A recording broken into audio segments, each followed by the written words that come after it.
I'm Melina Giubilaro live here at the Burgundy Lion pub on Notre-Dame-Ouest where, well, Habs fans are clearly leaving the scene because, well, they've lost. They've lost 4-1, right, Chantal? I'm here with sports analyst Chantal Desjardins.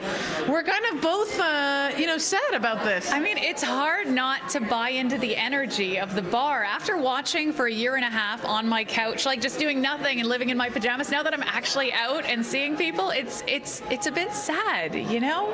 They came out hard, but not hard enough. They fell behind early, 2 goals to Vegas. They came back with a goal, but then Vegas shut them down again, and they weren't the better team tonight. And I gotta tell you, it's a bit disappointing. It is disappointing. And what did you think? Who was the star, player? Who did you... I mean, Carey Price is always going to be the #1 star, but even he kind of looked human tonight. I mean, he made a few saves that weren't good enough, and it resulted in goals. One highlight was Cole Caulfield. I mean, his family was in the stands. It was very lovely to see how happy they were for his first playoff goal, but it just wasn't good enough.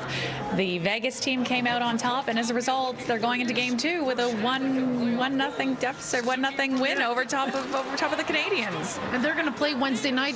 What if if the Habs were listening to you tonight? What would you tell them? What would you tell them? Well, obviously they'll be listening, but you know what? They have to ignore the fans. There's 18,000 screaming fans in that Vegas stadium, and it's just, they're going to have to find a way to ignore them. And this isn't the Jets team. They were able to play a certain way against the Jets. Vegas is better, and Vegas is obviously showing their dominance, so they're going to have to come out early, come out hard. The young guys are going to have to play a little bit harder. Carey Price is going to have to be on the top of his game, and they need a win in Vegas before coming back to Montreal. They stand a chance in this series.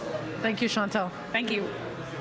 So that's it. We'll have more, obviously, tomorrow at 6 p.m. as well on our social media platforms, Twitter, Instagram, and Facebook in Montreal. Melina Giubilaro, City News. This is City News Everywhere.